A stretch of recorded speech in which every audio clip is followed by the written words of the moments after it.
सहनाववतु सहनौ भुनक्तु सह वीर्यङ्करवावहै तेजस्विनावधीतमस्तु मा विद्विषावहै। ॐ शान्ति शान्ति शान्तिः। यस्य निःश्वसितं वेदाः यो वेदेभ्योऽखिलं जगत् निर्ममे तमहं वन्दे विद्यातीर्थमहेश्वरम्।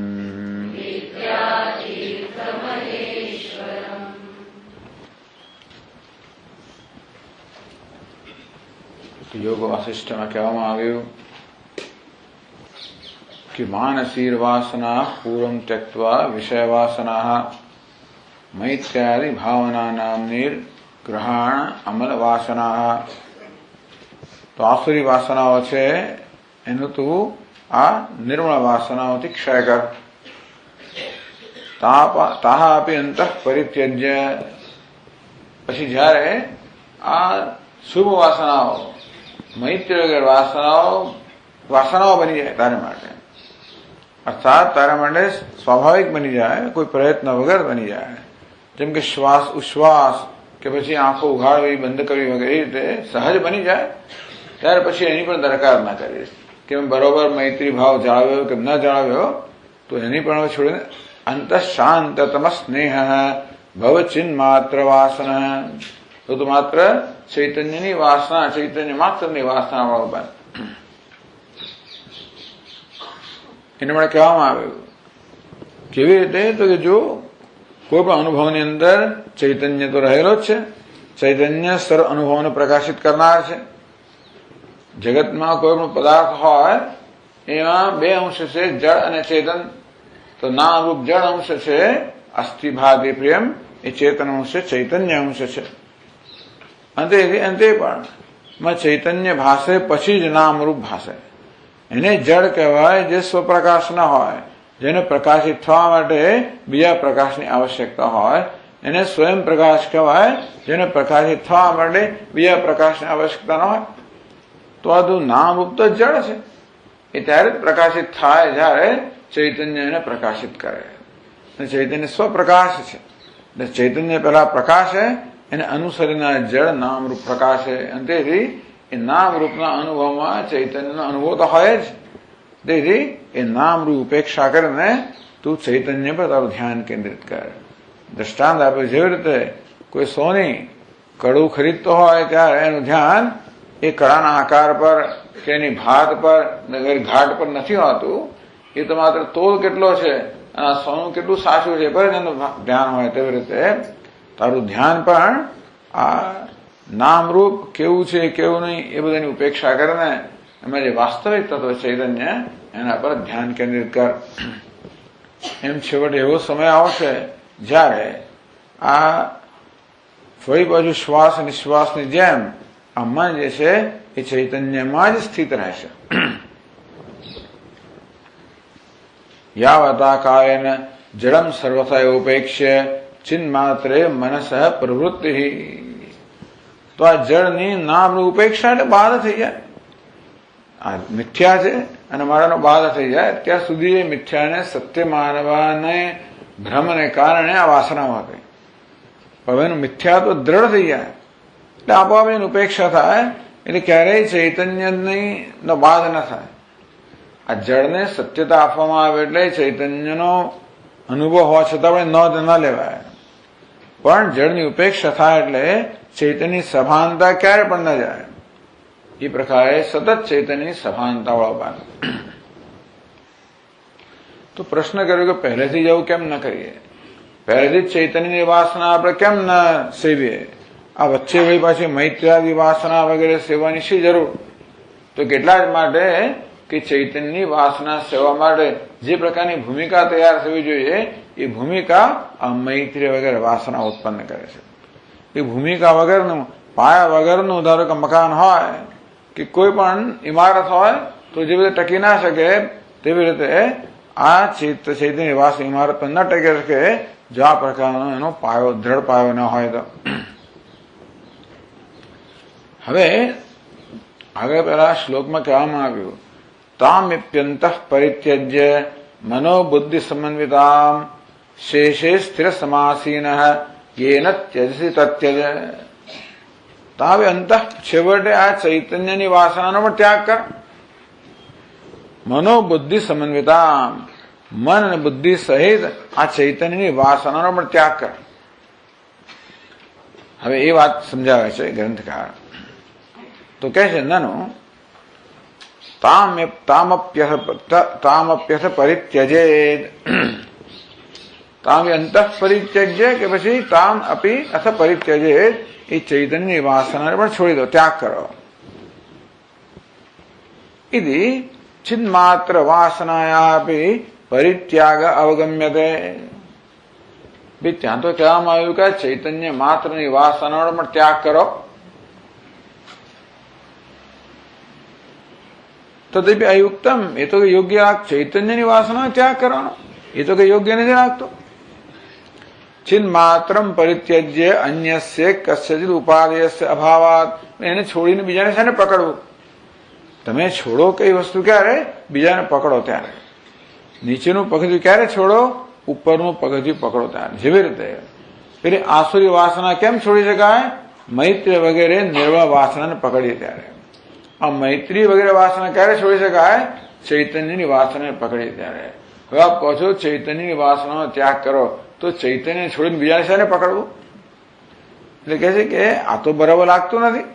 ચૈતન્ય માત્રની વાસનાનો ત્યાગ કરો તદપી અયુક્તમ, એ તો અયોગ્ય લાગે છે. ચિન્ માત્રમ પરિત્યજ્ય અન્યસ્ય કસ્યચિત ઉપાદેયસ્ય અભાવાત. શુદ્ધ ચૈતન્યને છોડીને બી કઈ વસ્તુને આપણે પકડવાની? ચૈતન્ય સિવાય આપણે જેને પકડી શકીએ, જેનો આશ્રય લઈ શકીએ, ટૂંકમાં એકનો આશ્રય બીજાને છોડવાનું હોય. તો હવે ચૈતન્યને છોડીને શાનો આશ્રય? ચૈતન્ય સિવાય કોઈ આશ્રય છે નહીં, તો પછી એને છોડવું એટલે શું? એટલે કે ચૈતન્યની વાસના, મન બુદ્ધિ સહિત ચૈતન્યની વાસનાનો ત્યાગ કર, એવું જે યોગ વાસિષ્ઠમાં કહેવામાં આવ્યું એનો શું અર્થ થાય સમજાવે છે. પ્રશ્ન પૂર્વક એનો અર્થ સમજાવે છે. નાયમ દોષ તો કે નહીં, અદોષ આ વસ્તુ, આવો દોષ આમાં છે નહીં. એટલે કે જે ચૈતન્યની વાસના છોડવાનું કહ્યું એ વાત પણ દૂષિત નથી, બરોબર છે, યોગ્ય છે. દ્વિવિધા ચિન્માત્ર વાસના. આ માત્ર ચૈતન્યની વાસના પણ બે પ્રકારની છે. મનોબુદ્ધિ સમન્વિતા તદ્રહિતા ચૈતી. એક તો મન અને બુદ્ધિ સહિતની ચિન્માત્ર વાસના અને મન બુદ્ધિ રહિતની ચિન્માત્ર વાસના.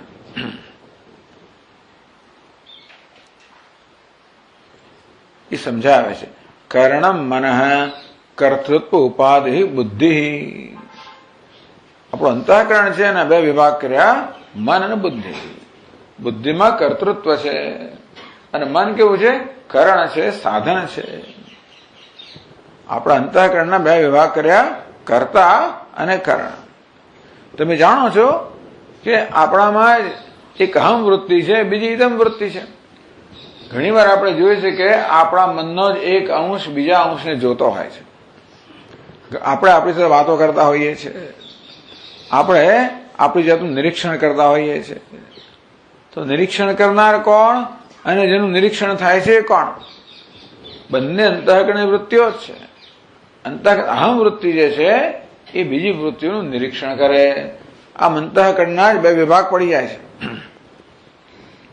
તો જે નિરીક્ષણ કરનાર છે એ અહમ કહો કે કર્તા કહો, જેનું નિરીક્ષણ થાય છે એને કરણ કહો. એટલે કરણ સાધનની મદદથી આ કર્તા બધું કરે છે. ટૂંકમાં જોનાર, આપણે કહે ને વક્તા, બોલનાર, જોનાર, સાંભળનાર, આ કોણ છે? આપણું મનની વૃત્તિ જ છે. એટલે અહમ વૃત્તિ, જોનાર, સાંભળનાર, બોલનાર વગેરે. તો આ જોનાર છે જુએ કેવી રીતે? અંતઃકરણના બીજા અંશથી નહીં, ચક્ષુ ઇન્દ્રિયથી જુએ. આપણે આંખો તો જોઈએ ને, જેમ કે ઘડો જોઈએ તો ઘટાકાર વૃત્તિ અંદર જન્મે અને મને પછી જ્ઞાન થાય કે હું આ ઘટાકાર વૃત્તિને જાણું છું. તો ઘટાકાર વૃત્તિને જાણનાર પણ મનની એક વૃત્તિ છે અને ઘટાકાર વૃત્તિ મનની બીજી વૃત્તિ છે. આમ એક કેવી વૃત્તિ છે? સબ્જેક્ટ, બીજી છે ઓબ્જેક્ટ. એક છે વિષય કે કર્તા કે દ્રષ્ટા, બીજી છે દૃશ્ય. એટલે બુદ્ધિ અહીંયા આગળ એને કર્તૃ કહેવામાં આવી અને મન અહીંયા આગળ કરણ કહેવામાં આવ્યું. આ બે પ્રકારની વૃત્તિઓ છે. એટલે મન અને બુદ્ધિ સહિત આ ચૈતન્યની વાસનાને છોડવી. એટલે મન શું વસ્તુ છે, બુદ્ધિ શું વસ્તુ, પહેલા સમજાયું કે અંતઃકરણની એક વૃત્તિ જેને બુદ્ધિ કહેવામાં આવે છે એમાં કર્તૃત્વ છે. એટલે કે જે દ્રષ્ટા છે, શ્રોતા છે, બોલનાર છે, સાંભળનાર છે, જોનાર છે એક, અને જે બોલે છે, સાંભળે છે, જુએ છે બીજું. આપણે એમ માનીએ કે આપણે પેલા વૃક્ષને જોઈએ છે, પણ ખરેખર તો વૃક્ષના આકારની વૃત્તિને જોતા હોઈએ છીએ. આ વૃક્ષને આપણા ચક્ષુનો સંયોગ થાય એટલે વૃક્ષના આકારની વૃત્તિ અંદર જન્મે, એ આપણે જોઈએ પછી કહે કે મેં વૃક્ષને જોયું. તેમાં શબ્દ સંભળાય છે તો શબ્દના આકારની વૃત્તિ અંદર જન્મે છે, એ આપણે જોઈએ છીએ અને અનુભવીએ છીએ. અનુભવ કરનાર એક છે, જેનો અનુભવ થાય છે બીજી વસ્તુ. અનુભવ કરનાર એટલે બુદ્ધિ કે કરતા, અનુભવ થાય છે કરણ કે મન. તથા ચ સતી, જો આ પ્રકારે વિભાગ છે એટલે શું છે કે હું જે જોનાર છું, આ ચૈતન્યની વાસના જાળવનાર પણ હું છું. અપ્રમત્ત અહમ એકાગ્રેણ મનસા ચિન્માત્રમ ભાવયિષ્યામિ. હું જયારે એમ કહું કે એકાગ્ર ચિત્તથી હું માત્ર ચૈતન્યની ભાવના કરું છું. એકાગ્ર ચિત્તથી હું ચૈતન્યની ભાવના કરું છું. એ ભાવના કરનાર કોણ? બુદ્ધિ. અને ભાવના શું છે? મન. આ મનની વૃત્તિ છે એ ભાવના, અને ભાવના કરનાર કોણ? કરતા એટલે કે બુદ્ધિ. એટલે આવું જયારે એમ કહીએ કે હું ઘડાને જોઉં છું, ત્યારે એ જોનાર કોણ? બુદ્ધિ. જે દેખાય છે ઘડો એટલે શું? ઘટાકાર વૃત્તિ એટલે કે મન. આમ દરેક વ્યવહારમાં બે રહેલા જ છે. હું આ શબ્દ સાંભળું છું તો સાંભળનાર હું એટલે કે બુદ્ધિરૂપી ઉપાધિ, અને જે સંભળાય શબ્દ એ મનરૂપી ઉપાધિ.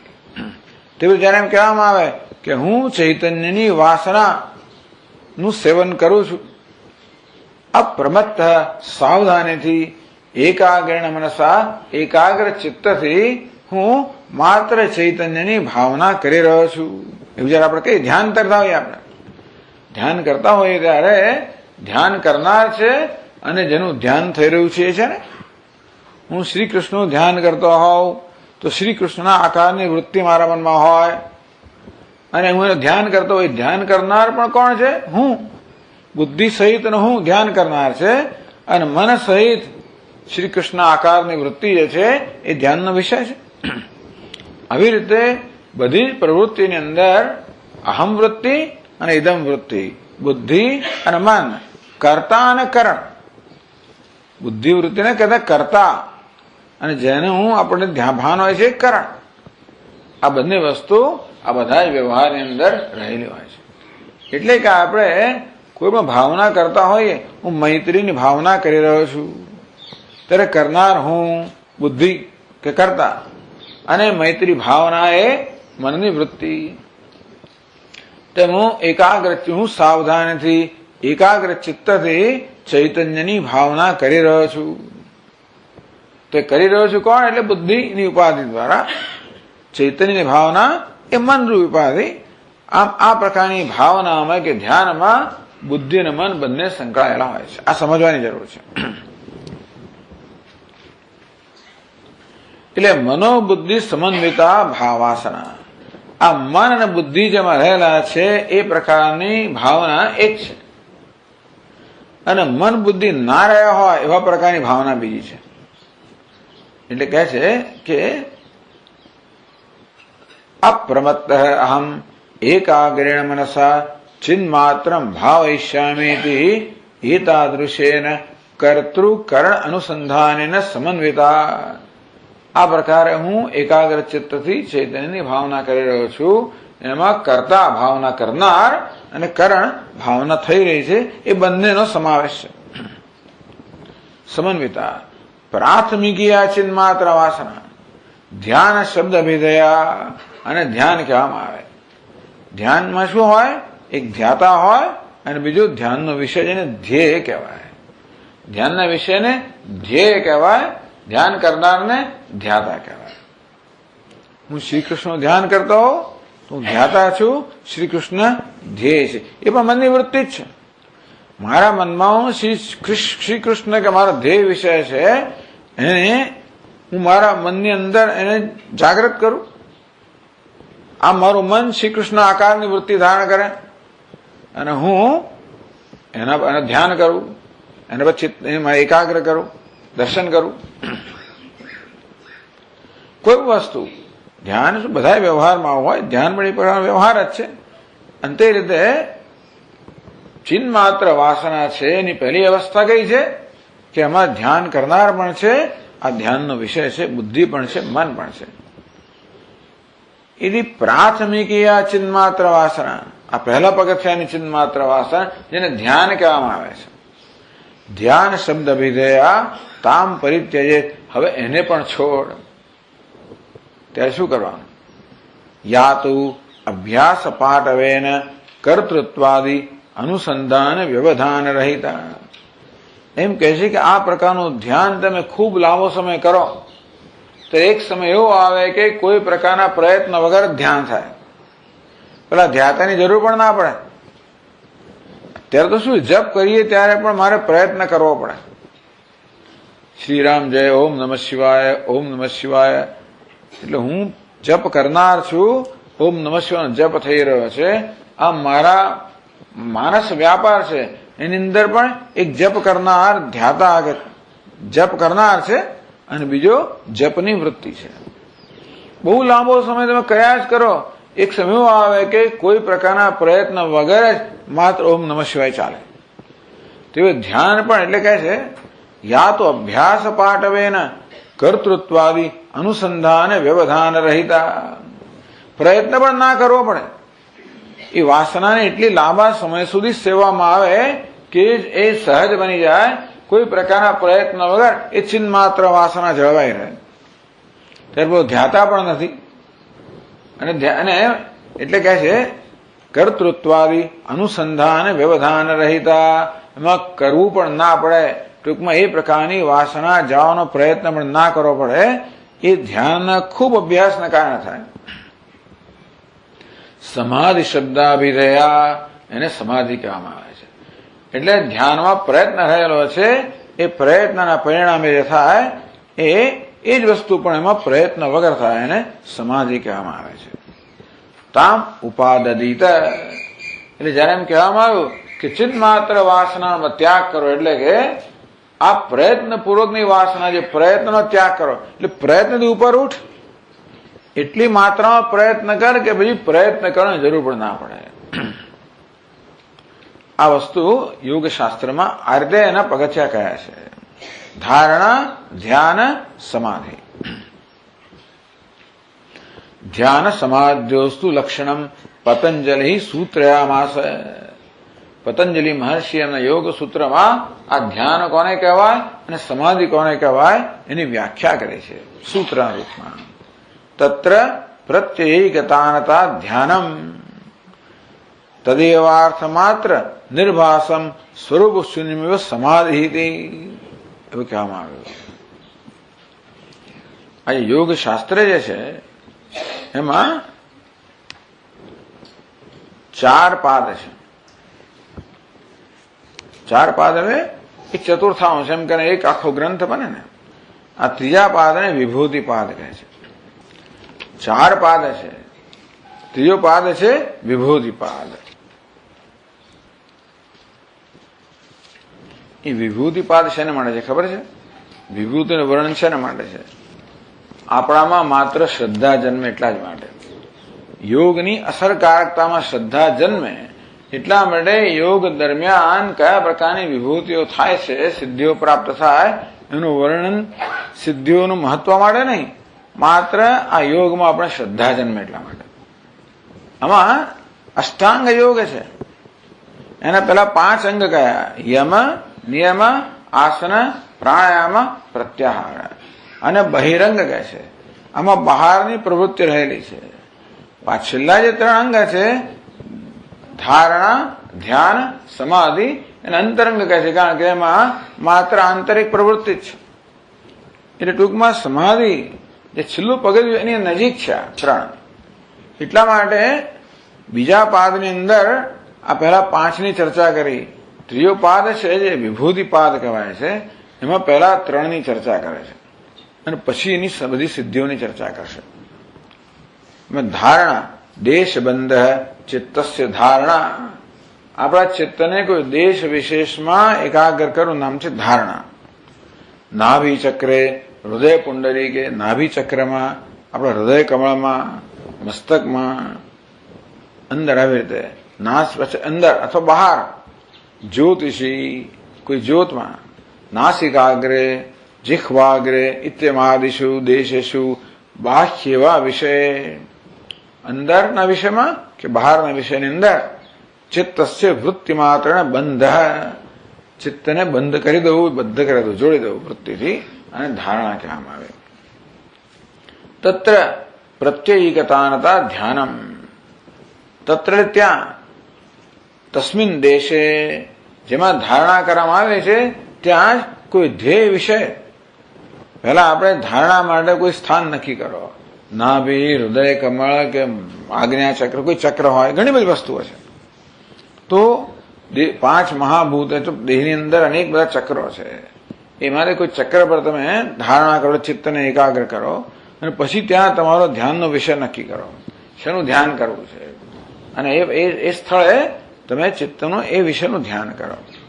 તત્ર પ્રત્ય એકતાનતા ધ્યાન. તો એ જે તમારો ધ્યાનનો વિષય હોય, જેને ધ્યેય કહેવામાં આવે, એમાં જ ચિત્તની એકતાનતા, કોઈ પ્રકારના વ્યવધાન વગર કે વિક્ષેપ વગર ચિત્ત જયારે એમાં વહ્યા કરે તે પ્રજ્ઞાને ધ્યાન કહેવામાં આવે. પણ એમાં વિચ્છેદ થયા કરે, પણ છતાં એકતાનતા. એટલે સદૃશ્ય પ્રવાહ, જેને સજાતીય વૃત્તિ પ્રવાહ કહેવામાં આવ્યો, એ જ પ્રકારની વૃત્તિઓનો પ્રવાહ ચાલુ રહે એને ધ્યાન કહેવામાં આવ્યું. પ્રત્યાંતરણ અપરામૃષ્ટ, જેમાં બીજા પ્રકારના પ્રત્યયો ન આવે એ પ્રકારના પ્રવાહને ધ્યાન કહેવામાં આવ્યું. તો ધ્યાનમાં પણ આ પ્રકારે એ નિરંતર પ્રવાહ છે, પણ એમાં ધ્યાતા પણ રહેલો છે, ધ્યેય પણ રહેલું છે, માટે એને ધ્યાન કહેવામાં આવ્યું. તદેવ અર્થમાત્ર નિર્ભાસમ સ્વરૂપ શૂન્યમેવ સમાધિ. ધ્યાનમેવ ધ્યેયાકાર નિર્ભાસમ. પછી જયારે ધ્યાતાની જરૂર ના રહે, હમણાં કહ્યું તે પ્રમાણે, એ ધ્યાન નાખો અભ્યાસને કારણે ધ્યાતાને પ્રયત્નની જરૂર ના રહે ત્યારે ધ્યેય આકાર નિર્વાસમ, માત્ર ધ્યેયનો આકાર જેનું ધ્યાન કરી રહ્યા છે એનો જ માત્ર ભાસ હોય. પ્રત્યાત્મકેન સ્વરૂપેણ શૂન્યમ, તેમાં ધ્યાતા પણ ના હોય અને ધ્યાનની વૃત્તિ પણ ના હોય, માત્ર ધ્યેય જ રહી ગયું હોય. ધ્યેય સ્વભાવ આવેશાદ, જે વિષય છે એની અંદર આવેશને કારણે, ભક્તિને કારણે એકમાં ધ્યેય જ રહી ગયું હોય, એમાં ધ્યાતા પણ ના હોય અને ધ્યાન પણ ના હોય, એ પ્રકારની સ્થિતિને સમાધિ કહેવામાં આવે. આ તો સમાધિની વ્યાખ્યા કરી. એની પછી આગળ બધી વ્યાખ્યાઓ કરશે. સમાધિના પ્રકાર છે બધા, પણ આ સમાધિ પર અંગ છે. શેનું અંગ છે? નિર્વિકલ્પ સમાધિ. આપણે સવિકલ્પ સમાધિ, એમાં કંઈક વિકલ્પ હોય, એ પણ નિર્વિકલ્પ સમાધિ. ચિત્તવૃત્તિ નિરોધ એ મુખ્ય યોગ, અને 8 અંગ છે. ચાલો, એટલે આપણા માટે તો અહીંયા આટલું જ પૂરતું છે. તાદૃશે સમાધો દીર્ઘકાલ નૈરંતર્ય સત્કારૈ સેવિતે સ્થૈર્યમ લબ્ધ્વા. આ પ્રકારની સમાધિ દીર્ઘકાળ, નિરંતર અને ઉત્સાહપૂર્વક જયારે એનું સેવન કરવામાં આવે ત્યારે સેવિતે સ્થૈર્યમ લબ્ધ્વા, આ પ્રકારની સમાધિમાં સ્થિરતા પ્રાપ્ત કરવી. પશ્ચાત કર્તૃકર અનુસંધાન પરિત્યાગાર્થોય પ્રયત્ન. એ સમાધિ માટે કર્તા અને કરણ 3 વસ્તુ છે ને, એટલે કર્તા ધ્યાન કરનાર, ધ્યાનની વૃત્તિ અને ધ્યેય વિષય. એક ધ્યેય વિષય રહી જાય અને ધ્યાતા અને ધ્યાન વૃત્તિ આ બંનેનો ત્યાગ થાય. તો એ પ્રયત્નનો ત્યાગ એટલે પેલી ચિન્ન માત્રની વાસનાનો ત્યાગ. કહેવાય ચિન્ન માત્રની વાસનાનો ત્યાગ કરો એટલે આ ધ્યાતા અને જે કરણ વૃત્તિ છે એનો પણ ત્યાગ કરો. પશ્ચાત કર્તૃ કરણ અનુસંધાન પરિત્યાગાર્થ ય પ્રયત્ન. તો શરૂઆતની અંદર આ ધ્યાતા અને ધ્યાનને છોડવાનો પ્રયત્ન કરવો પડે, માત્ર ધ્યેય માટે.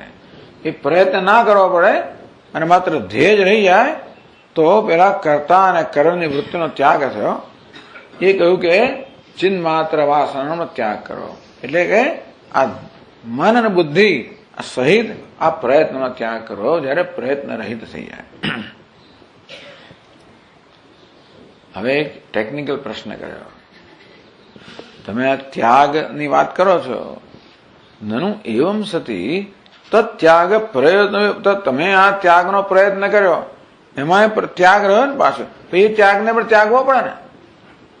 તમે પહેલા આસુરી વૃત્તિનો ત્યાગ કર્યો દેવી વૃત્તિ દ્વારા, એનો ત્યાગ કર્યો ચિન્ન માત્ર વૃત્તિ દ્વારા, એનો ત્યાગ કર્યો કર્તૃકરણ વૃત્તિના ત્યાગથી. એ ત્યાગમાં પ્રયત્ન રહેલો તો ભાઈ એવમ સદી તત્યાગ પ્રયત્ન બી પરિત્યાજ્યથી અનવસ્થા સ્યાત. તો એ ત્યાગનો પ્રયત્ન કરવો પડે ને પાછો. તો જે એ ત્યાગનો પ્રયત્ન કરવો પડે, ત્યાગમાં પ્રયત્ન રહેલો છે. એટલે આ છેલ્લો ત્યાગ તમે કર્યો જે કર્તૃ અને કરણનો, એ પ્રયત્નનો ત્યાગ તો કરવો પડે ને. એ માટે વળી બીજો પ્રયત્ન જોઈએ, વળી પછી એ પ્રયત્નનો ત્યાગ કરવો પડે, વળી પછી બીજો પ્રયત્ન જોઈએ. અનવસ્થા એટલે કે આ તો કોઈ અંત જ ના આવે. અનવસ્થા સ્યાત તો કે માં એવમ ના, એવું નથી. કેમ? કનક રજો ન્યાયના સ્વપર નિવર્તકત્વાત કથકરેણવત કૃત્વા જ્ઞાનમ સ્વયં નશ્ચેત જલમ કથકરેણવત વિનિર્મલમ કૃત્વા અજ્ઞાન કલુષમ જીવમ જ્ઞાનાભ્યાસાત વિનિર્મલમ કૃત્વા.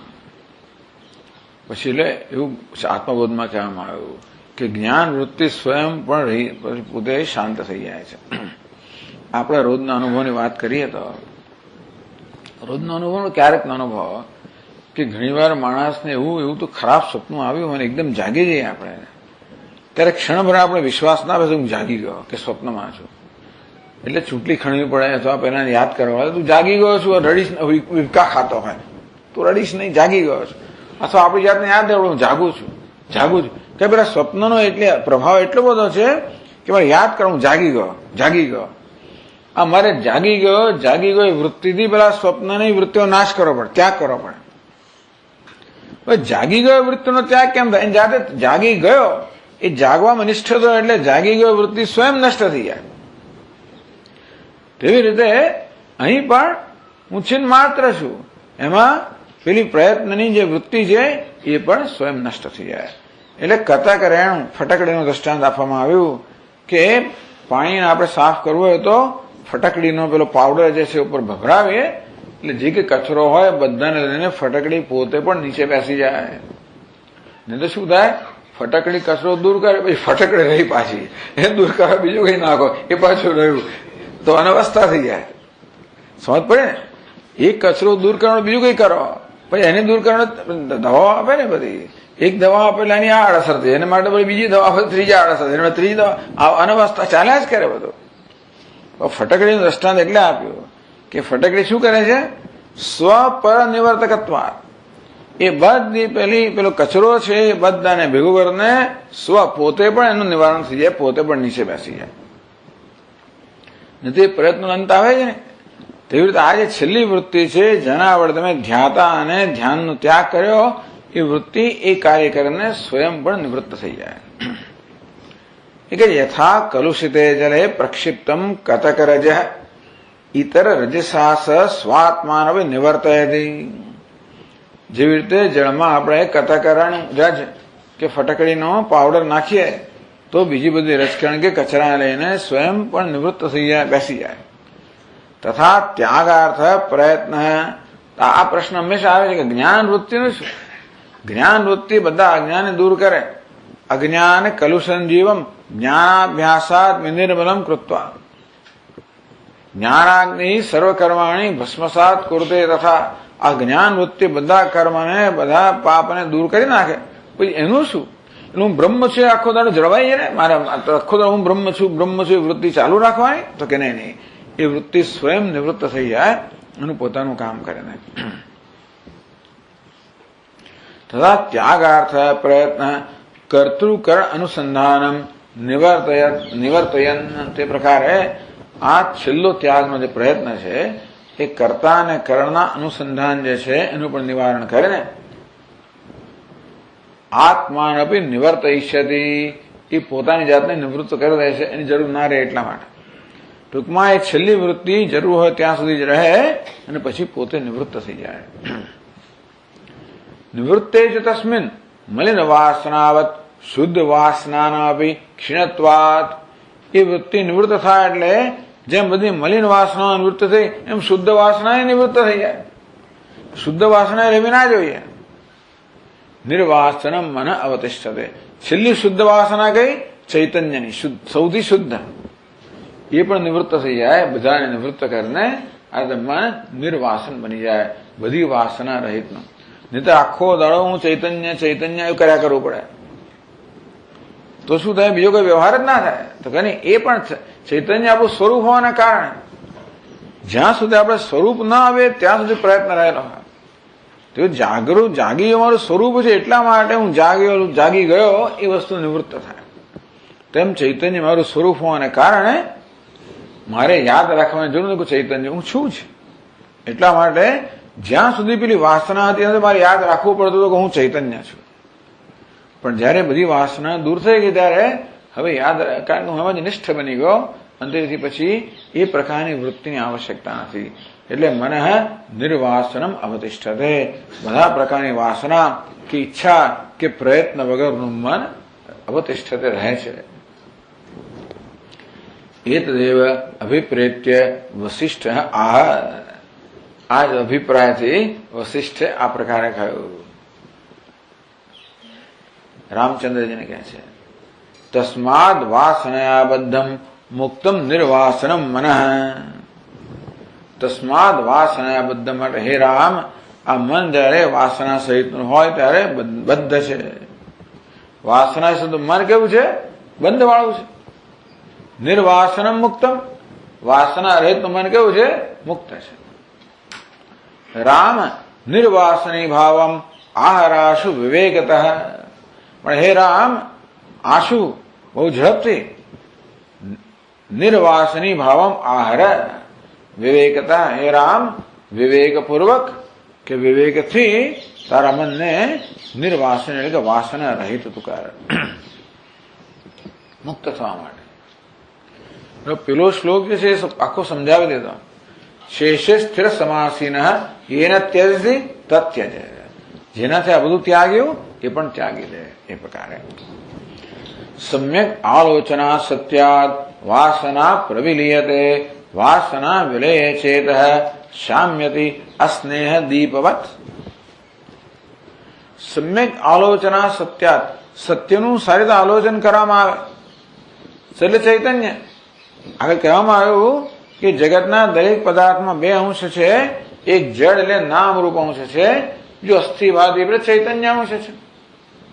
સમ્યક આલોચના સત્યાત, જે સત્ય છે, જે વાસ્તવિક તત્વ છે, જે આગંતુક નથી, આવનારું જનારું નથી, જે કુટસ્થ નિત્ય છે, જે સ્વયં પ્રકાશ છે, એના સમ્યક આલોચના, એનું સારી આલોચન કરવાથી, એને સત્યતા આપવાથી જે નામરૂપ અર્થાત મિથ્યાને સત્યતા અપાતી તેની વાસના જતી રહે. અત્યારે વાસના હું કઈ છે ખબર છે? બે વાસનાઓ છે. એક તો આ દેહ જે છે એને અનાત્મા છે, એને આત્મામાંનું એક વાસના. બીજું જગત નામ રૂપાંતર કે મિથ્યા છે, એને સત્યમાંનું બીજી વાસના. આ બંને વાસનાઓ કે ટેવો અજ્ઞાનમાંથી જન્મેલી છે. આ બેને દૂર કરવી. પહેલું પગથિયું કયું છે? તત્વજ્ઞાન, જાણવું કે અનાત્મા છે, હું ચિદાનંદ રૂપ છું. જાણવું કે આ નામરૂપ મિથ્યા છે, અસ્થિભાતી સત્ય છે, એ જ મારું સ્વરૂપ છે. અને પછી એ જ્ઞાન તો થયું, તો પેલી ટેવ પડી ગઈ છે આ દેહમાં દેહ અહમ માનવાની કે નામ રૂપને સત્ય માનવાની એ ટેવમાંથી મનને મુક્ત કરવા માટે એ અસ્થિભાવી પ્રિય સત્યતાનો આપણે અભ્યાસ કરવો પડે કે શિવોહમનો અભ્યાસ કરવો પડે જેથી પેલી ટેવમાંથી મન મુક્ત થઈ જાય. સમ્યક આલોચના સત્યાત, સત્યનું સારી રીતે આલોચન કરવામાં આવે ત્યારે વાસના પ્રવિલીયતે, ત્યારે અસત્યને સત્યમાંની વાસના જે છે એ દૂર થાય, સ્વાભાવિક છે. વાસના વિલયે, આમ વાસનાનો વિલય થાય ચેત શામ્યતી, ચેતમાં વિશ્રાંતિ, સંપૂર્ણ શાંતિ પ્રાપ્ત થાય. જ્ઞાનમ લબ્ધ્વા પરામ શાંતિમ અચિરેણ અધિગચ્છતિ, આ જ્ઞાન પ્રાપ્ત કરવાથી પરામ શાંતિ પ્રાપ્ત થાય. અસ્નેહ દીપવત, આ દીવો શાંત થઈ જાય. અસ્નેહ એનું સ્નેહ અર્થાત જયારે તેલ કે બળતણ જે છે એ જયારે ખૂટી જાય ત્યારે દીવો કેવો સ્વયં શાંત થઈ જાય. આ વાસના રૂપી તેલ છે એ આ જ્યોતને ચાલુ રાખે. એ વાસના રૂપી તેલ જયારે બધું બળી જાય ત્યારે જ્યોત કેવી શાંત થાય, એ મનને ચાલુ રાખનારી વાસનાઓ છે. એ વાસનાઓ જયારે નષ્ટ થઈ જાય ત્યારે મન પણ સંપૂર્ણ શાંતિને પ્રાપ્ત થાય. યો જાગ્રતિ સુષુપ્તિસ્થ યસ્ય જાગ્રત ન વિદ્યતે યસ્ય નિર્વાસનો બોધ સ જીવન મુક્ત ઉચ્યતે. યાદ આવે છે? ઓકે, વાંચી ગયા છીએ આપણે. આ પુસ્તકનું 17મું પાનું તો આ પેલા પુસ્તકનું જોવું પડે કયું પાનું તમને કહો. એ પણ 12મા પાના પર છે. ગુજરાતી ચોપડીના 12મા પાના પર. યો જાગૃતિ સુષુપ્તિસ્થ યસ્ય જાગરણ ન વિદ્યતે યસ્ય નિર્વાસનો બોધ સ જીવન મુક્ત ઉચ્યતે ઇતિ. યો જાગૃતિ સુષુપ્તિસ્થ, એ જાણે કે ઊંઘતો હોય એ પ્રકારે જાગે છે.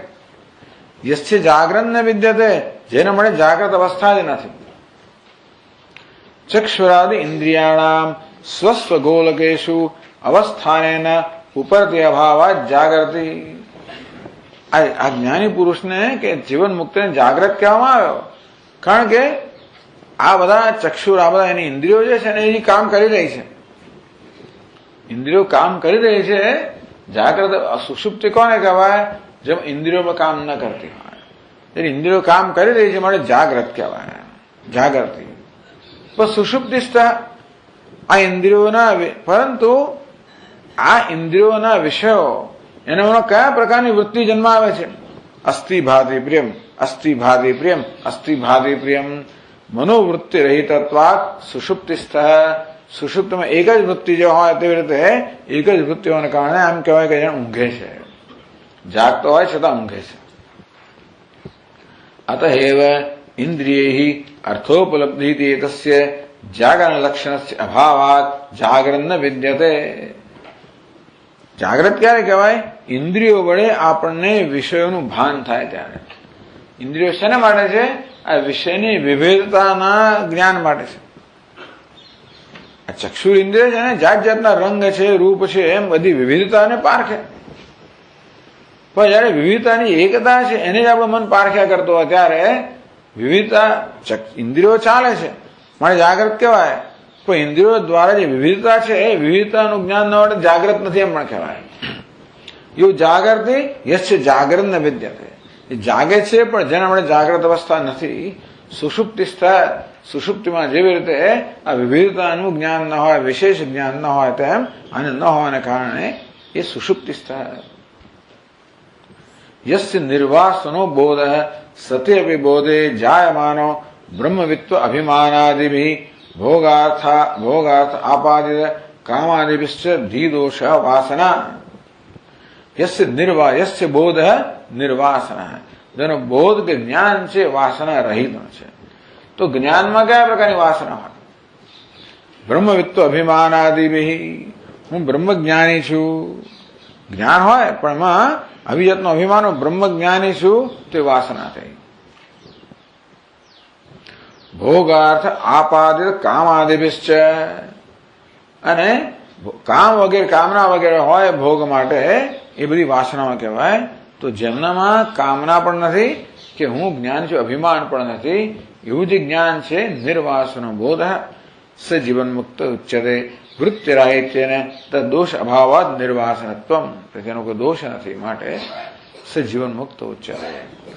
એટલે ટૂંકમાં યસ્ય નિર્વાસનો બોધ, ત્યારે આ ચર્ચાના સંદર્ભમાં અગત્યની વસ્તુ કહે છે યસ્ય નિર્વાસનો બોધ સ જીવન મુક્ત ઉચ્યતે, જેનો બોધ કે જ્ઞાન કોઈ પ્રકારની વાસના રહિત છે તેને જીવન મુક્ત કહેવાય છે. બસો અનેક બધા શ્લોકોમાં આ જીવન મુક્તનું જ વર્ણન કરવામાં આવ્યું છે યોગ વાસિષ્ઠમાંથી.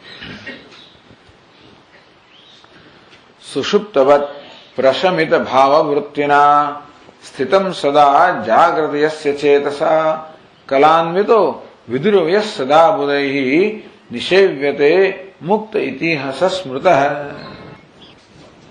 આ તો કટોરા તો અમારી એકલાની પાસે જ છે ને, જો કોઈ પાસે છે જ નહીં. બધા ઘણા લોકો પાસે પુસ્તક લાવ્યા નથી, ઘણા પાસે આપણે ખરીદવા લાવ્યું હતું, પરંતુ એ પેલું લિસ્ટમાં લખ્યું નથી ને, અંદર આપણા સર્ક્યુલરમાં લખ્યું નથી કે આ પુસ્તક લાવવું. એટલે વાત તો કોઈ બીજાનું ના જ કહેવાય, બરોબર છે.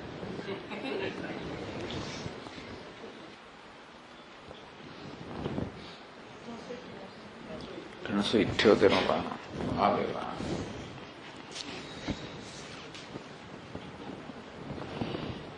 છત્રીસમો શ્લોક, રાઈટ. સુષુપ્તવત પ્રશમિત ભાવવૃત્તિના સ્થિતમ સદા જાગ્રતિ તેન ચેતસા. આ બાજુ કર્મણી પ્રયોગ છે ને બધો, એટલે તેના સુષુપ્તવત પ્રશમિત ભાવવૃત્તિના, જાણે કે સુષુપ્ત હોય તેવી રીતે પ્રશમિત ભાવવૃત્તિ, બધી ભાવવૃત્તિઓ નિવૃત્ત હર્ષ વિષાદ આદિ ભાવવૃત્તિના. સુષુપ્તામાં ઊંઘતા હોય ને ત્યારે હર્ષ વિષાદ નામની કોઈ વૃત્તિ મનમાં જન્મે નહીં. ઊંઘતા હોય ને કોઈ સ્તુતિ કરતો તો હર્ષ ના જન્મે, અને કોઈ નિંદા કરતો વિષાદ પણ ના જન્મે. એ રીતે સુષુપ્તિ કહેવામાં આવે. સુષુપ્તિ ઊંઘતો નથી, ઊંઘમાં જેવી રીતે આ પ્રકારના પ્રત્યાઘાતનો અભાવ હોય. શું કહેવામાં આવ્યું? પ્રશમિત ભાવવૃત્તિના ચેતસા, જેમાં બધી ભાવવૃત્તિઓ શમી ગઈ. કઈ ભાવવૃત્તિઓ? હર્ષ વિષાદ આદિ ભાવવૃત્તિના. જે ચિત્તમાં હર્ષ વિષાદ નામના કોઈ પ્રત્યાઘાતો જન્મતા નથી, જેને માત્ર ચૈતન્યનું ભાન છે, એને હર્ષ શું ને વિષાદ શું. હર્ષ ક્યારે જન્મે? આપણામાં કશીક વૃદ્ધિ થાય ત્યારે હર્ષ જન્મે. વિષાદ ક્યારે જન્મે? કશીક વસ્તુનો નાશ થાય, ક્ષય થાય ત્યારે વિષાદ જન્મે. મારામાં કે વધારો થાય, જેને વધારો માનતો હોવ. ટૂંકમાં અધૂરો અમે ખાબોચ્યું હોય એમાં તો તરત વૃદ્ધિ થઈ જાય, ખાબોચિયું ભરી જાય ને સુકાઈ જાય. એટલે કામ કામી, એટલે અધૂરો માણસ જે હોય એનામાં હર્ષ વિષાદ જન્મ્યા જ કરવાના. કારણ કે એને કશું પોતાની ઈષ્ટ વસ્તુ, ઈચ્છિત વસ્તુ મળે, હર્ષનો રાગ આવે. ઈચ્છિત વસ્તુ જતી રહે, શોક થાય. એટલે સામાન્ય માણસ આપણે જાગૃત કહીએ. કેમ? કારણ કે એ માણસના મનમાં આવી હર્ષ વિષાદ વગેરે વૃત્તિ ઉઠ્યા કરતી હોય. સંજોગ અનુકૂળ હોય તો હર્ષ નામની વૃત્તિ જન્મે, પ્રતિકૂળ તો વિષાદ નામની વૃત્તિ જન્મે. એનું નામ જાગ્રત. પ્રશમિત ભાવવૃત્તિના નિવૃત્ત હર્ષ વિષાદ આદિ ભાવવૃત્તિના. એ સ્થિતિ પ્રજ્ઞનું વર્ણન કર્યું ને. યસ એટલે દુઃખેશુ અનુદ્વિગ્ન મનાહ, સુખેશુ વિગત સ્પૃહ, વીત રાગ ભય ક્રોધ. બધી વાસનાઓથી રાગ ભય ક્રોધ વગેરે. અંતેથી જેને હર્ષ, જેને અનુકૂળ કહેવામાં આવે એવી સ્થિતિમાં જેના મનો હર્ષનો આવેગ નથી, પ્રતિકૂળ કહેવામાં આવે એમાં જેને વિષાદ નથી, એની દ્રષ્ટિએ અનુકૂળ પ્રતિકૂળ છે જ નહીં. હર્ષ વિષાદ ક્યારે જન્મે? કશીક વસ્તુ અનુકૂળ કહે તો હર્ષ જન્મે, પ્રતિકૂળ કહે તો વિષાદ જન્મે. આપણે પોતાની ચિંતા છે આ બધી. હું જેને અનુકૂળ કહું અને બીજો પ્રતિકૂળ ગણપે. જે વસ્તુથી મને હર્ષ જન્મે એનાથી બીજાને વિષાદ પણ જન્મે, અને બીજાને વિષાદ જન્મે મને હર્ષ પણ જન્મે. ઓસ્ટ્રેલિયા હારી જાય તો મને હર્ષ જન્મે, અને ઇન્ડિયા હારી તો મને વિષાદ જન્મે. પેલા હર્ષ જન્મે, વિષાદ. એટલે ટૂંકમાં વસ્તુ એક નહીં કહે છે, પરંતુ હર્ષ વિષાદના બધા પ્રત્યાઘાતો ભિન્ન ભિન્ન હોય. પરંતુ ત્રીજો માણસ ન્યુઝીલેન્ડ જોતો હોય, ધારો કે હવે કઈ લાગતો ઓળખતો છે ના હોય, એને હર્ષ પણ ના થાય, વિષાદ પણ ના થાય, અનુકૂળ પણ જે જીતો એ ક્રિકેટ જોવા માટે ક્રિકેટ જોતો હોય. આપણે તો જીતવા મળે ક્રિકેટ જોતા હોય, પણ જે ક્રિકેટ જોવા મળે ક્રિકેટ જોતો હોય, જે ખરેખર ક્રિકેટની રમતનો આનંદ માણતો હોય, તો હર્ષ જ હર્ષ છે. કારણ કે કેચ થઈ જાય તો હર્ષ કે કેવો સરસ કેચ કર્યો, સ્ટમ્પ થઈ જાય તો એ જો કેવું સ્માર્ટલી કર્યું, ચોગ્ગો લાગે તો પણ કેવું ટૂંકમાં બધી વસ્તુનો આનંદ હશે. તેવી રીતે આ બધામાં જે પરમાત્મા રહેલો છે એને જ જે આનંદ લેતો હોય એને તો હર્ષ એટલે પ્રસન્નતા જ છે. હર્ષ એમનો આવેગ પણ નથી કે વિષાદ પણ નથી. ચેતસા સુષુપ્તવત પ્રશમિત ભાવવૃત્તિના ચેતસા સ્થિતમ સદા જાગ્રતિ તેન મુમુક્ષણા જાગ્રત દશાપી સુષુપ્ત અવસ્થાયામ એવ. જાગે છતાં પણ સુષુપ્તિની જેમ મન બધા પ્રકારના પ્રત્યાઘાતો રહિત છે. વાસના પ્રત્યાઘાત જન્માવે. વાસના રાગદ્વેષ વગેરે જે છે આપણી વૃત્તિઓ પ્રત્યાઘાત જન્માવે. રાગદ્વેષ સંતુષ્ટ થાય તો આનંદ છે, સંતુષ્ટ ન થાય તો દુઃખ છે. જેનામાં આવો કઈ જાતના રાગદ્વેષ નથી એ એવા હર્ષ અને શોક નામના પ્રત્યાઘાત મુક્ત છે. પછી બીજી પંક્તિમાં કહે છે કલાન્વિતો વિદુરો યસ સદા મુદા નિષેવ્યતે મુક્ત ઇતિહાસ સ્મૃત. આપણે બહુ આશ્ચર્યની વાત છે કે સદા મુદા નિષેવ્યતે, આનંદથી જે બધા લોકો જેનું સેવન કરે છે, આ મુક્ત પુરુષને વર્ણન કર્યું. કલાન્વિતો વિદુ, જ્યાં પૂર્ણચંદ્ર હોય તો બધા કેવો એનું સેવન કરે ને, પૂર્ણચંદ્રમાં શીતળતા હોય અને પછી સુંદરતા હોય, સૌંદર્ય હોય, શીતળતા હોય, મનોરમ્યતા હોય, કેટલી બધી વસ્તુ હોય. તેવી રીતે જે વ્યક્તિમાં શીતળતા હોય, મનોરમ્યતા હોય, સુંદરતા હોય, સ્નિગ્ધતા હોય, ચંદ્ર પોષણ કરનારો છે, આવા બધા ગુણો બધામાં છે જ. બધી આ બધી વાસનાઓ અજ્ઞાન બધું દૂર થઈ ગયું. એટલે આ વાસના અજ્ઞાનની જ ઉપાય. એટલે વાસના દૂર થાય એટલે અજ્ઞાન દૂર થવું. અજ્ઞાન દૂર થયું ક્યારે કહેવાય? અજ્ઞાનની બધું જે આખી એની વિસ્તાર છે એ બધું દૂર થાય ત્યારે. રાવણ ક્યારે મર્યો કહેવાય? એના બધા સેનાપતિ બધું સૈન્ય મરે ત્યારે. પછી કોઈ રહી ગયો તો પાછું આવે. એટલે તેવી રીતે અજ્ઞાનને આ બધી ઉપજ છે જેને વાસનાઓ કહેવામાં આવે. એટલે એ ક્ષીણ થઈ એટલે અજ્ઞાન પૂરેપૂરું ક્ષીણ થયું કહેવાય. અને ત્યાર પછી એનું વ્યક્તિત્વ પૂર્ણ કળાએ ખીલેલું હોય, ચંદ્ર જેમ ખીલે તેમ. જેમ સ્નિગ્ધતા હોય, સુંદરતા હોય, શીતળતા હોય, પ્રસન્નતા હોય, પોષકતા હોય, એ પ્રકારે. તો આવો ચંદ્ર હોવાને કારણે જેમ બધા લોકો એનું સેવન કરે તેવી રીતે યસ સદા નિષેવ્યતે, જેનું બધા સેવન કરતા હોય છે એવા મુક્ત પુરુષ છે એવું કહેવામાં આવે.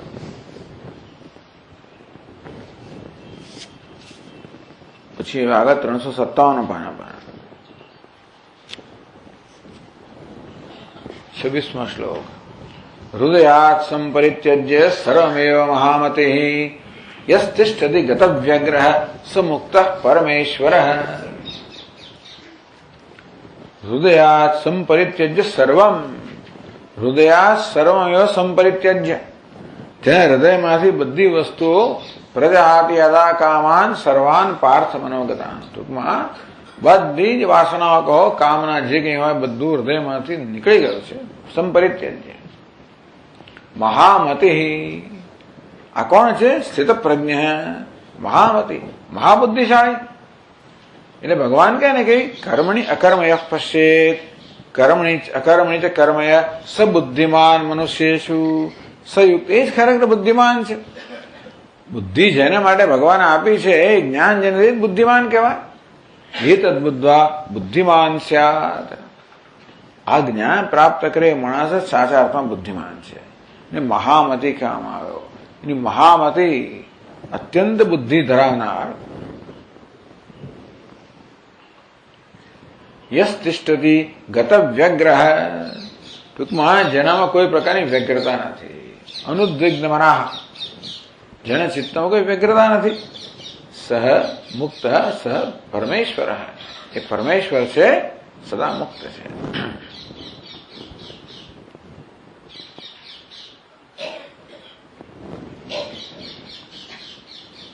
પછી કહે છે સમાધિમ અથ કર્માણી મા કરોતુ વા હૃદયનાસ્ત સર્વાશય મુક્ત એવોત્તમાશય.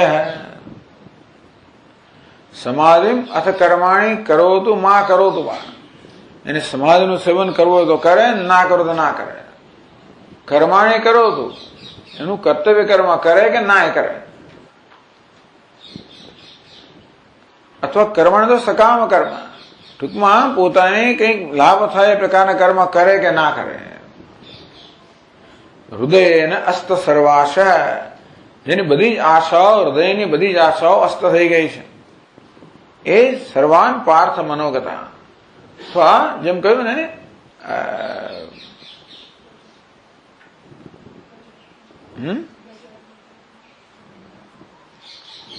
જેમ કઠોપનિષદમાં કે બધા કહેવામાં આવ્યું, યદા સર્વે પ્રમુચ્યંતે કામા યેસ્ય રુધિશ્રિતા. જયારે બધી કામનાઓ કે વાસના, જુદા શબ્દો વાપરે છે, કામનાઓ કહો કે વાસનાઓ કહો. એટલે વાસનાના ઘણા લોકો એનું ભાષાંતર તો એ ડિઝાયર જ કરે છે. એટલે ડિઝાયરલેસનેસ આ બધું જાણીતો શબ્દ છે.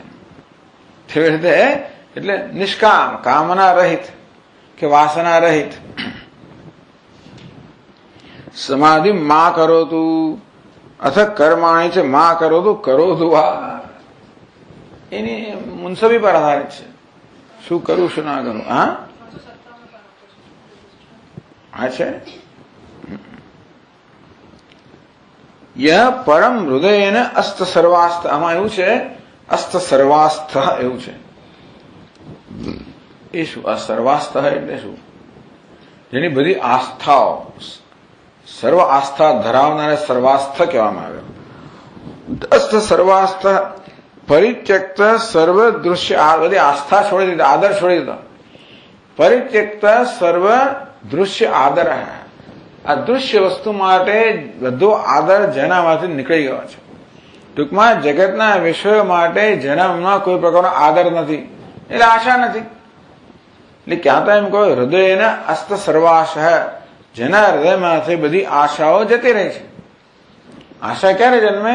કોઈ વિષય પર આદર કરીએ ત્યારે, કશી વસ્તુનું મૂલ્યવાન માનીએ ત્યારે એના વિશે આશા જન્મે, ઈચ્છા જન્મે. એટલે જેના મનમાંથી બધા વિષય માટેનો આદર કહો, આસ્થા કહો, મૂલ્ય નીકળી ગયું છે, કારણ કે એને સત્યતા આપતો નથી. પેલા સત્ય માનતો તો માટે એના માટે આદર હતો. હવે જાણે છે કે આ તો રેપર છે. આદર ચોકલેટ માટે હોય ને, જયારે જ્ઞાન ચોકલેટ આદર રેપરને આદર આપ્યા કરીએ. અત્યાર સુધી આ નામરૂપને જગતના વિષયનો આદર આપ્યા કરતો હતો, એ આદર જતો રહ્યો. જે વસ્તુમાં આદર હોવો જોઈએ સત્યમ, એમાં આદર હોવાને કારણે સ ઉત્તમ આશય, એ ઉત્તમ ચિત્ત અંતઃકરણ ધરાવનાર જે છે, કે બધી વાસના રહિતનું શુદ્ધ અંતઃકરણ ધરાવનાર છે, સહજ જીવન મુક્ત, એ જીવન મુક્ત છે. ટૂંકમાં જેમ ભગવાન કહે કે નૈવ તસ્ય કૃતેનાર્થ ના કૃતેને કશ્ચન નચાસ સર્વભૂતેષુ કશ્ચિદર્થ વ્યપાશય. ભગવાને કહ્યું કે ભાઈ એને કઈ કરવાથી કે લાભ નથી, ન કરવાથી ગુમાવ નથી. તસ્ય કાર્યમ ન વિદ્યતે. આ જ્ઞાની પુરુષને કોઈ કર્તવ્ય રહેતું નથી. નૈવ તસ્ય કૃતેનાર્થ, એ કર્મ કરે તો એનો કોઈ અર્થ કે પ્રયોજન નથી રહ્યું. કર્મ કરવા દ્વારા એને કોઈ પ્રયોજન સિદ્ધ નથી કરવાનું, માટે કર્મ કરવાનું કોઈ પ્રયોજન નથી. તો કર્મ ના કરતા પાપ લાગે ના લાગે? નહીં.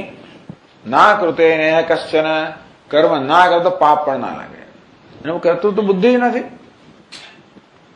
એટલે કર્તૃત્વ બુદ્ધિનો અભાવ હોવાને કારણે કર્મ કરે કે ના કરે, કર્મણ્ય પ્રવૃત્તોપી નૈવ કિંચિત કરોતિ સ. કર્મમાં સર્વ રીતે પ્રવૃત્ત હોવા છતાં પણ એ કશું વાસ્તવમાં કરતો જ નથી. એટલે એની દ્રષ્ટિએ તો કરતો જ નથી. આપણી દ્રષ્ટિએ કરે છે નથી કરતો એવું કહીએ, આપણી દ્રષ્ટિએ સમાધિ વિત્થાન કહીએ, એની દ્રષ્ટિએ એવું કઈ છે જ નહીં. ઉપાધિમાં એને કોઈ જાતનો અહંભાવ ન હોવાને કારણે. પછી કહે છે નૈષ્કર્મેન તસ્યાર્થોસ્ય ન કર્મ ભી, એ જ વસ્તુ કહી. ન સમાધાન જપ્યાભ્યામ યસ્ય નિર્વાસનમ મન, બસ એ જ. નૈષ્કર્મ્યેન તસ્યાર્થ, કર્મ ન કરવાથી કઈ અર્થ. નૈષ્કર્મ્ય, નિષ્કર્મ અર્થ કરવામાં આવે કામ્ય કર્મ પરિત્યાગ. નિષ્કર્મ્ય એટલે કામ્ય કર્મ પરિત્યાગ, ટૂંકમાં નૈષ્કર્મ્ય, બધા કામ્ય કર્મો છોડી દે તો પણ જેને કશું થવાનું નથી, જેનું કંઈ ગુમાવવાનું નથી. કામ્ય કર્મ એટલે શું? પોતાની ઈચ્છા પૂરી કરવા માટે કરવામાં આવેલું કર્મ. નૈષ્કર્મ્યેન ન તસ્યાત, બધા કામ્ય કર્મનો ત્યાગ કરે એનાથી એનું કઈ લૂંટાઈ જવાનું નથી. તસ્યાસ્યોર્થી ન કર્મભિઃ, કર્મ કરે તો એને કઈ મેળવવાનું નથી. નૈવ તસ્ય કૃતેનાર્થ ના કૃતેનેહ કશ્ચન. ન સમાધાન જપ્યાભ્યામ, કે સમાધિ કરોતુ વા અથવા ન કરોતુ, સમાધિ કે જપ વગેરેથી પણ એને કશું મેળવવાનું રહ્યું નથી. બધું કરે તો સમાધિ કરે ને જપ પણ કરે ને કર્મ કરે, કરવું હોય તો કરે, એને ફાવે એમ કરે. ટૂંકમાં એનું પ્રારબ્ધ જે ફાવે એટલે એનું પ્રારબ્ધ જે પ્રકારે એને દોરે એ પ્રકારે દોરાય. જેમ પેલું સૂકું પાંદડું વૃક્ષ બધી પડે ને પવન દોરે તેમ દોરાય, તેવી રીતે આ પ્રારબ્ધના પવનથી દોરાતા હોય છે.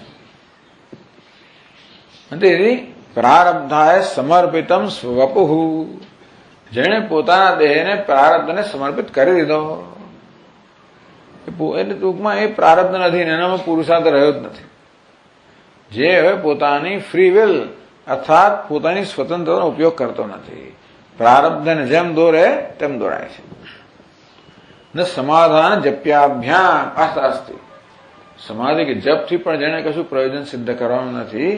યસ્ય નિર્વાસન મન, જેનું મન બધી વાસનાથી મુક્ત છે, એને હવે કોઈ કર્મથી કે સિદ્ધ કરવાનું નથી, કર્મ ન કરવાથી ગુમાવવાનું નથી.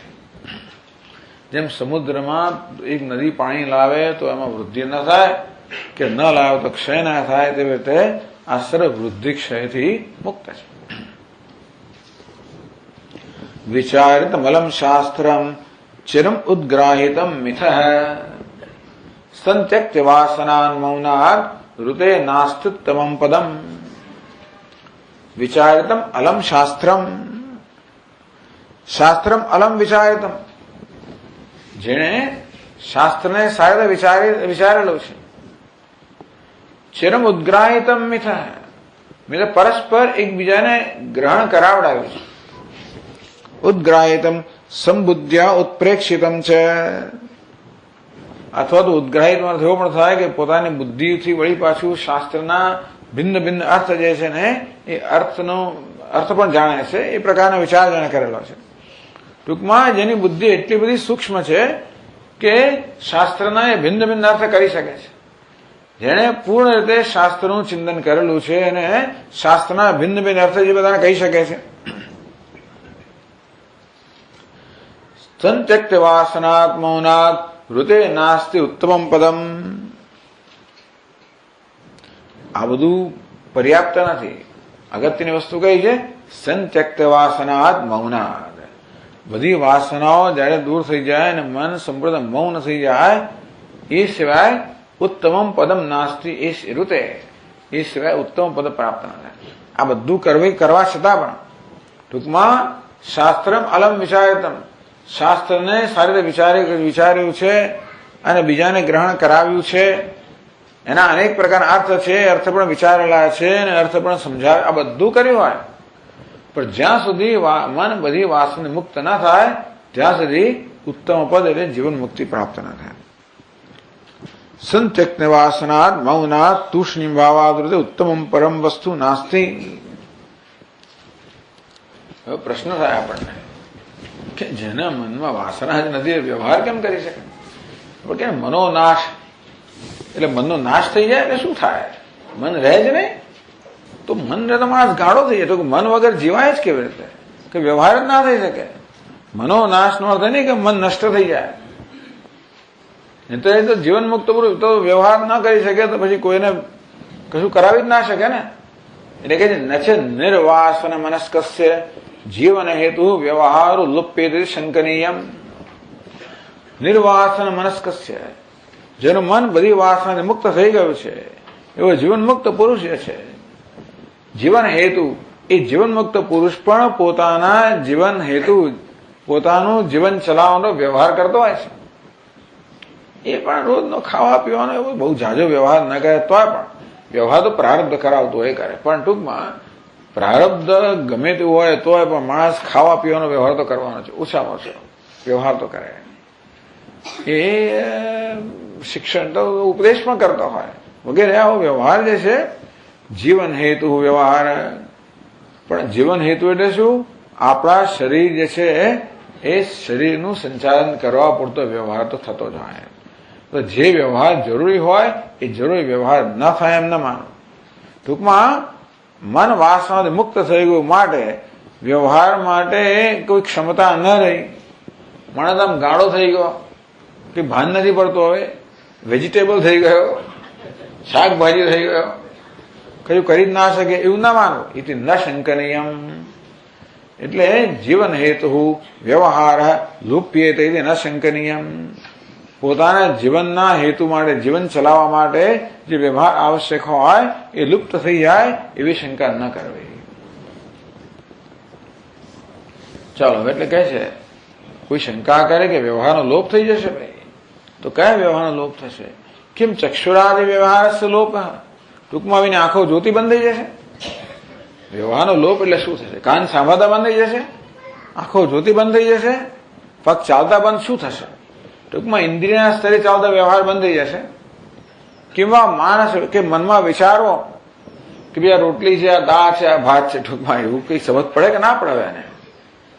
એટલે આ મીઠું છે, આ મરચું છે, આ તીખું છે, આવું સમજ પડે કે ના પડે? એ મનનો વ્યવહાર થાય. તીખું બધું છે ને, જીભ તો આપણને ખાલી સ્વાદની માહિતી આપે. એ તીખું છે ને ખાટું છે ને મધુર છે બધું મન નક્કી કરે. તો એક વસ્તુ એક માણસ એને તીખું કહેતો હોય, બીજું એને ફીકું કહેતો હોય. એટલે આ તીખું ફીકું વસ્તુ તો બધી મનમાં છે. એ માનસ વ્યાપાર છે. એટલે વ્યાપાર બે સ્તરનો હોય. ઇન્દ્રિય સ્તરનો વ્યાપાર. આપ જયારે એમ કહો છો કે ભાઈ આ જીવન મુક્ત નિર્વાસન પુરુષનો વ્યવહાર કેમ ચાલશે? તો એમ કહો છો કે એની આંખો જોશે નહીં ને કાન સાંભળશે નહીં અને મોં ખાશે નહીં. એટલે ઇન્દ્રિય સ્તરનો વ્યવહાર લુપ્ત થઈ જશે કે મનનો વ્યવહાર લુપ્ત થઈ જશે? એ ઓળખી નહીં શકે કોઈને ના. એટલે મનનો વ્યવહાર તો આવો થાય કે પછી એટલે કઈ થઈ જ નહીં શકે. આ બે પ્રકારનો વ્યવહાર છે જીવન ચલાવવા માટે. તત્રાદ્યમ ઉદ્દાલકો નિરાચષ્ટે. તો આદ્ય એટલે કે ભાઈ ઇન્દ્રિય સ્તરે વ્યવહાર ન થાય એ વાત ઉદ્દાલકે એ વાતને નો નિવેડો લાવ્યો, નિરાકરણ કર્યું કે નહીં ઇન્દ્રિય સ્તરનો તો વ્યવહાર થાય. ઉદ્દાલક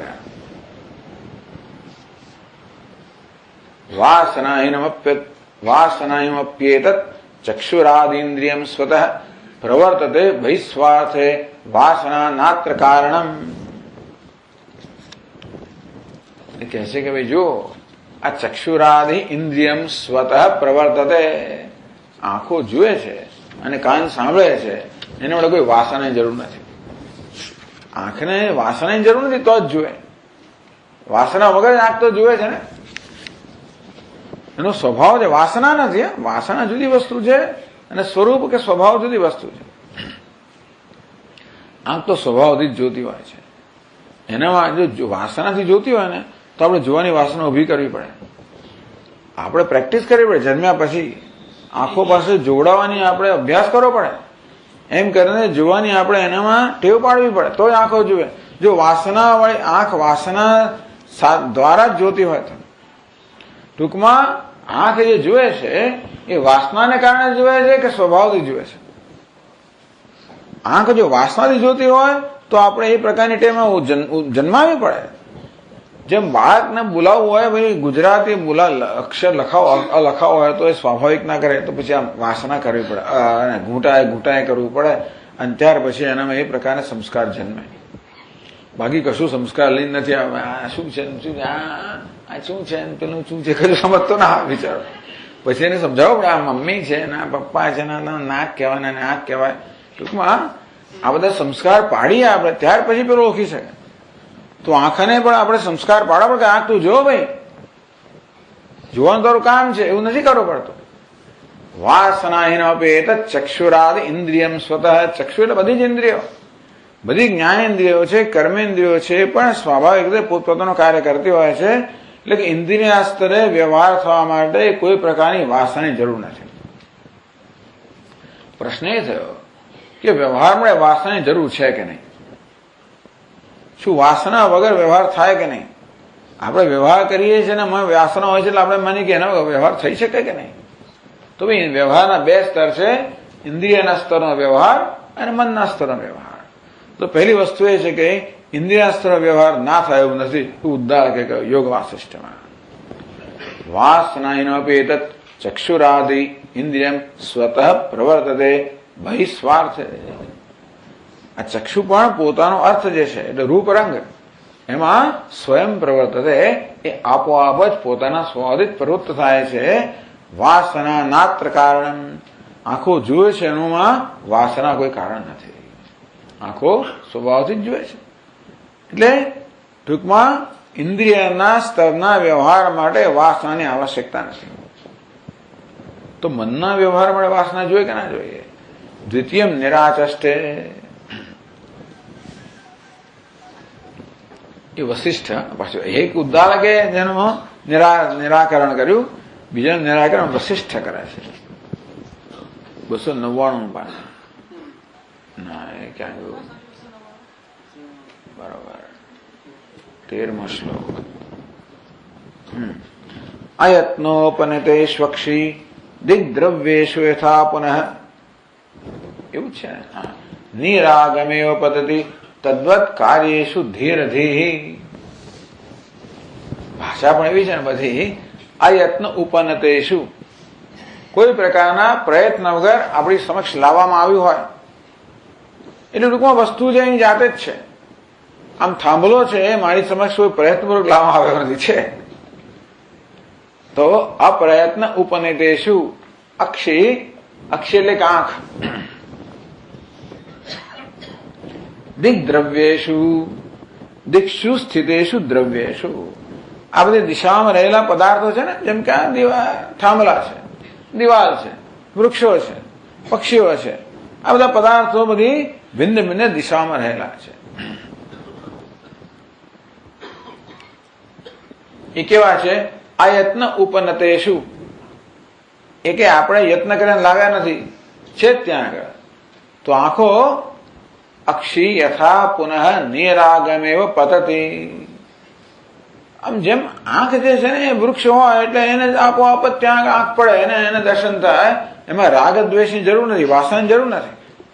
ટૂંકમાં આમ આંખ જયારે પેલી દિવાલ ભીંત સામે થાંભલા સામે જુએ, થાંભલા પર રાગ છે માટે જુએ છે એવું નથી. સમજ પડી? આંખ તો જે પોતાની સામે પદાર્થો હોય એ જુએ.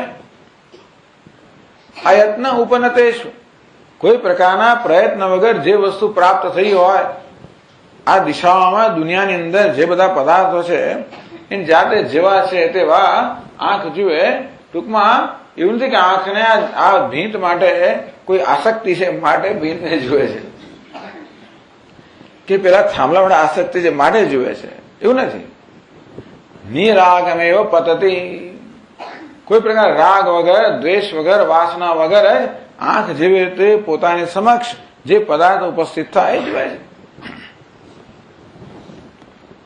દિગ્દ્રવ્યેષુ દિક્ષુ સ્થિતેષુ દ્રવ્યેષુ અક્ષિ ચક્ષુરેન્દ્રિયમ અયત્નેન ઉપનતેષુ પ્રાપ્તેષુ તદ વિષય.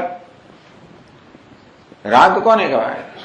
એ વિષય માટેની કંઈક જ્યાં આપણો મનોરથ હોય, એ વિષય માટેની કંઈક ચાહના હોય. એટલે આ થાંભલાને જુએ તો થાંભલાની કોઈ પ્રકારની ચાહના વગર કે અનુરાગ વગર જ જોતું હોય છે. ટૂંકમાં એને માટે રાગ ના જોઈએ. આંખોએ થાંભલાને જોવા માટે, થાંભલા માટે રાગ હોય કે બીજા માટે દ્વેષ હોય એવી કોઈ જરૂર નથી. કોઈ પ્રકાર રાગ કે દ્વેષ વગર, કોઈ પ્રકારની વાસના વગર આ આંખો કે કોઈ પણ ઇન્દ્રિય જે છે એ પોતાની સમક્ષ જે ઉપસ્થિત થાય એ પદાર્થનો અનુભવ કરે છે, જુએ છે. આ દ્રષ્ટાંત છે. તદ્વત કાર્યેષુ ધીરધિ, તદ્વત ધીરધિ ધીરાણામ બ્રહ્મવિદાપી ધીહ બુદ્ધિ કાર્યેષુ અવશ્ય કર્તવ્યેષુ રાગ રહિતમ પ્રવર્તતે. તે રીતે આ જ્ઞાની મહાપુરુષની બુદ્ધિ જે છે એ કામમાં પ્રવૃત્ત થાય. આ ગમે છે એટલા માટે નહીં, ફલાણું ગમે છે માટે કરું છું, પેલું નથી ગમતું માટે નથી કરતો. આપણે તો શું કરીએ? ગમતું એ વસ્તુ કરીએ.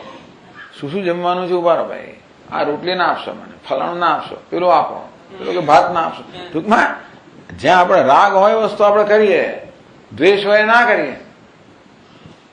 કર્તવ્ય આવે ત્યારે પણ ભાઈ આ મને ના આપશો, ઝાડોળા મને ના કહેશો, પેલું આ ખુરશી અહીંથી લઈ આવે છે પણ આમ નહીં કરું, શેતરંજ નહીં વગેરે.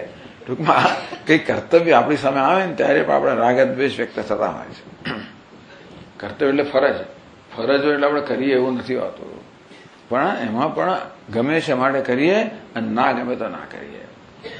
પણ આ જ્ઞાની પુરુષ બુદ્ધિમાં આવો કોઈ પ્રકારનો રાગ કે દ્વેષ એટલે વાસના હોય તો રાગ દ્વેષ હોય એટલે કે અવશ્ય કર્તવ્ય શું એ કરે શું જે કરવાની જરૂર હોય એ જ કરે. હવે જરૂર બધી બહુ એ પણ સાપેક્ષ વસ્તુ છે, પણ જે કરવાની જરૂર હોય એ કરે. અવશ્ય કર્તવ્ય શું કાર્ય શું એટલે જે કરવાનું, કાર્ય કોને કહેવાય? જે કરવાનું છે તે. કાર્યનો અર્થ શું થાય? જે કરવાનું હોય, કર્તવ્ય કહો, કાર્ય કહો. તસ્ય કાર્યમ ન વિદ્યતે, એટલે કે કરવાનું રહેતું નથી. કાર્ય એટલે જે કરવાનું છે. ટૂંકમાં જ્ઞાની કે જીવન મુક્ત મહાપુરુષ સમક્ષ જે કાર્ય આવે, જે અવશ્ય કરવાની જરૂર હોય એ વસ્તુ આવે તો એમાં એને કોઈ જાતનો રાગ દ્વેષ નથી. એટલે શું? ન દ્વેષ્ટ કુશલમ કર્મ કુશલે નાનુસજ્યતે ત્યાગી સત્વ સમાવિષ્ટ મેધાવી છિન્ન સંશય. આ ભગવાન વર્ણન કર્યા કરતા હોય છે. ન દ્વેષ્ટિ અકુશલમ કર્મ, અકુશલ કર્મ, અકુશલ અણગમતા કરવા માટે જેને દ્વેષ નથી. કુશલેશુ નાનુસજ્યતે, ગમતી વસ્તુમાં જેને આસક્તિ નથી. એટલે જેને અણગમતું ગમતું જ નથી. અણગમતું કહે તો દ્વેષ થાય જ અને ગમતું કહે તો રાગ થાય જ, પણ એને રાગ દ્વેષ નહીં. એટલા માટે એને ગમતું અણગમતું કશું છે નહીં. જે છે યોગ્ય છે. પૂર્ણમેવ અવશિષ્યતા, એની દ્રષ્ટિમાં પૂર્ણ સિવાય કશું છે જ નહીં. માટે જે છે એવરીથિંગ ઇઝ ઇન ઓર્ડર. જે છે બધું યોગ્ય છે. તેથી તદ્વત ધીરધી, તેથી કહેવાનો ભાવ એ છે કે કશું કામ કરવા માટે રાગદ્વેષ હોવા જેવો નિયમ નથી. આપણે રાગદ્વેષ સહિત કર્મ કરતા હોય એટલે આપણે એમ થાય કે રાગદ્વેષ રહેનો થાય છે રીતે. આપણે વાસના સહિત કર્મ કરતા હોઈએ, વાસના ગમે છે, નથી ગમતું, આ ભાવે છે, નથી ભાવતું વગેરે, એ દ્વારા આપણે કર્મ કરતા હોઈએ. એટલે આપણે એમ લાગે વાસના હોય જ નહીં તો કર્મ થાય કેવી રીતે? તો કે નહીં, કર્મ કરવું એ તો મનનો સ્વભાવ જ છે. વાસના એના માટે આવશ્યક નથી. જેમ જોવું એ આંખનો સ્વભાવ જ છે, વાસના જરૂરી નથી. વાસના હોય તો પેલી બાજુ જો કરે જુદી વાત છે, પણ અને આ બાજુ ના જો એ જુદી વાત છે, પણ બાકી આંખમાં કોઈ વાસના નથી.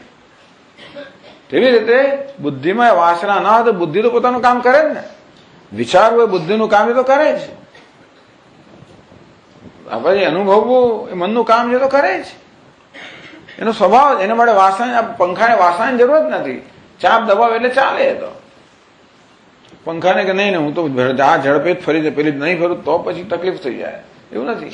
પંખામાં કોઈ વાસના નથી. ચાપ દબાવ એટલે ફરવા માંડે.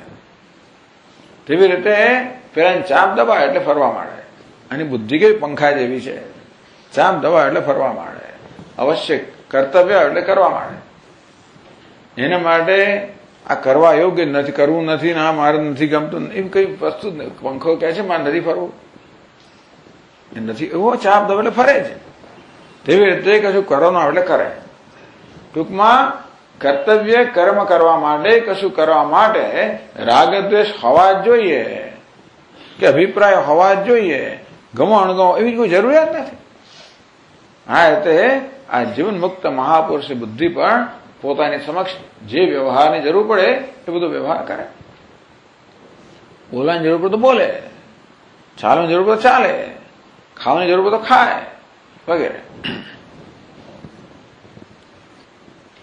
તાદૃશ્યાધિયા પ્રારબ્ધ ભોગમ સૈવ ઉપપાદયતી. એ વશિષ્ઠજી કહેતા એટલે વશિષ્ઠજી કે આ પ્રકારની બુદ્ધિ વડે, એટલે વાસના રહિત બુદ્ધિ વડે જે પ્રારબ્ધથી ભોગ આવે એ પણ આરામથી ચાલતો હોય. એ પછી 299 પાનું પાછળ સાથે જ છે. પરિજ્ઞાય ઉપભુક્તો હિ ભોગો ભવતિ તુષ્ટે વિજ્ઞાય સેવિતશ્ચોર મૈત્રીમેતિન ચોરતા. દૃષ્ટાંત આપ્યું.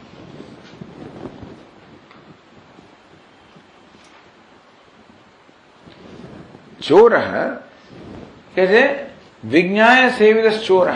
આ દ્રષ્ટાંત આવે. કોઈ ચોર હોય ને તમે જાણી જાવ કે આ ચોર છે, અને જાણે કે આ જાણે છે કે હું ચોર છું. કલ્પના કરો, તમે ચોરને પકડો, ધારો કે ચોરી કરતો, જાણી ગયા કે ચોર છે, એ પણ જાણે છે કે આ જાણે છે કે હું ચોર છું. પછી શું થાય? પછી આપણો મિત્ર બની જાય. પછી આપણે સાથે રાખીએ ને એટલે કહે છે કે વિજ્ઞાય સેવિત ચોર. આ ચોરને ચોર તરીકે જાણીને આપણે એનું સેવન કરીએ, મૈત્રીમેથી, તો આપણો મિત્ર બની જાય. ન ચોરતા, પછી ચોરી ના કરે, બીજાને કરે તો કરે પણ આપણી ના કરે. તેનો ભાવ એ છે કે કોઈ વસ્તુ દોષવાળી હોય ને, દોષને જાણીએ ને પછી એ દોષ તમને લાગતો નથી. આ માણસમાં ચોરીનો દોષ છે, તમે જોઈ ગયા, જાણી ગયા, પછી એ દોષ તમને કોઈ રીતે અસર ના કરે. ચોર તેવી રીતે પરિજ્ઞાય ઉપભોક્તો ભોગ ભવતી તુષ્ટે. પછી પેલો મૈત્રી સંતોષ આપે ને ચોર, મિત્ર બને એટલે આનંદ આપે ને, તેવી રીતે આ ભોગ પણ જો જાણ્યા વગર કરીએ તો અનેક પ્રકારની તકલીફ ઊભી કરે.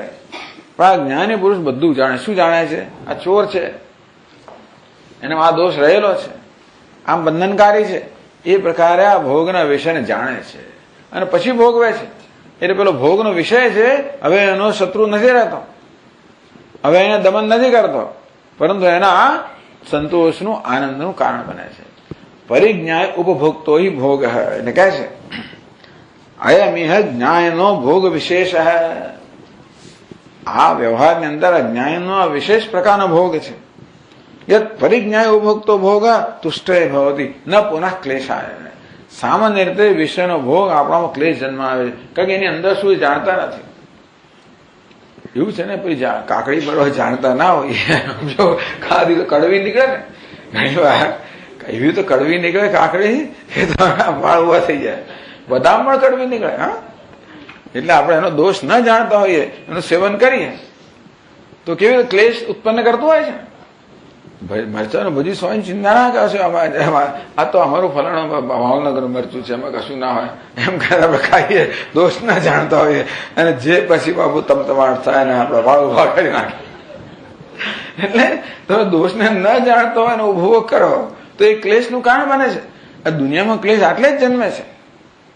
તમે દોષ જાણતા નથી અને તમે એનો ભોગ કરો છો, પછી એનું પોત પ્રકાશ અંદરથી, અને પછી આપણા ક્લેશ જન્મે. પહેલી જાણતો કે આ બચ્યું આવું, આ મરચું આવું જ છે, તો આપણે શું કરીએ? બહારનું પડ ખાઈ જઈએ, પેલા નાખે ઉગે.